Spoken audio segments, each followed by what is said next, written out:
leads to sin. Now the serpent was more crafty than any other beast of the field that the Lord God had made. He said to the woman, Did God actually say, "You shall not eat of any tree in the garden"? And the woman said to the serpent, We may eat of the fruit of the trees in the garden, but God said, You shall not eat of the fruit of the tree that is in the midst of the garden, neither shall you touch it, lest you die. But the serpent said to the woman, You will not surely die, for God knows that when you eat of it, your eyes will be opened, and you will be like God, knowing good and evil. So when the woman saw that the tree was good for food, and that it was a delight to the eyes, and that the tree was to be desired to make one wise, she took of its fruit and ate, and she also gave some to her husband who was with her, and he ate. Then the eyes of both were opened, and they knew that they were naked. And they sewed fig leaves together and made themselves loincloths. And they heard the sound of the Lord God walking in the garden in the cool of the day. And the man and his wife hid themselves from the presence of the Lord God among the trees of the garden.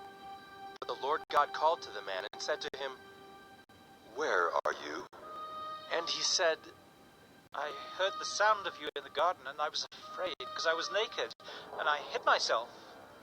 He said, Who told you that you were naked? Have you eaten of the tree of which I commanded you not to eat?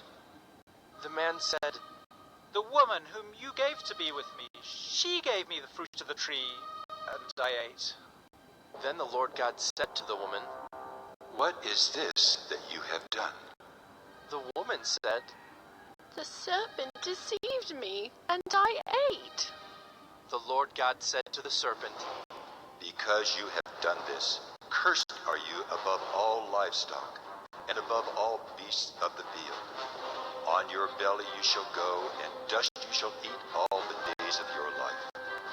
I will put enmity between you and the woman, and between your offspring and her offspring. He shall bruise your head, and you shall bruise his heel. To the woman he said, I will surely multiply your pain in childbearing. In pain you shall bring forth children. Your desire shall be for your husband, and he shall rule over you. And to Adam he said, Because you have listened to the voice of your wife, and have eaten of the tree of which I commanded you, you shall not eat of it. Cursed is the ground because of you. In pain you shall eat of it all the days of your life. Thorns and thistles it shall bring forth for you, and you shall eat the plants of the field. By the sweat of your face you shall eat bread, till you return to the ground, for out of it you were taken. For you are dust, and to dust you shall return. The man called his wife's name Eve, because she was the mother of all living. And the Lord God made for Adam and for his wife garments of skins, and clothed them. Then the Lord God said, Behold, the man has become like one of us in knowing good and evil. Now, lest he reach out his hand and take also of the tree of life and eat, and live forever. Therefore the Lord God sent him out from the Garden of Eden to work the ground from which he was taken.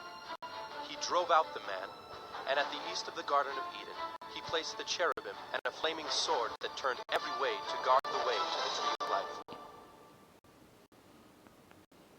Genesis 3. Temptation leads to sin.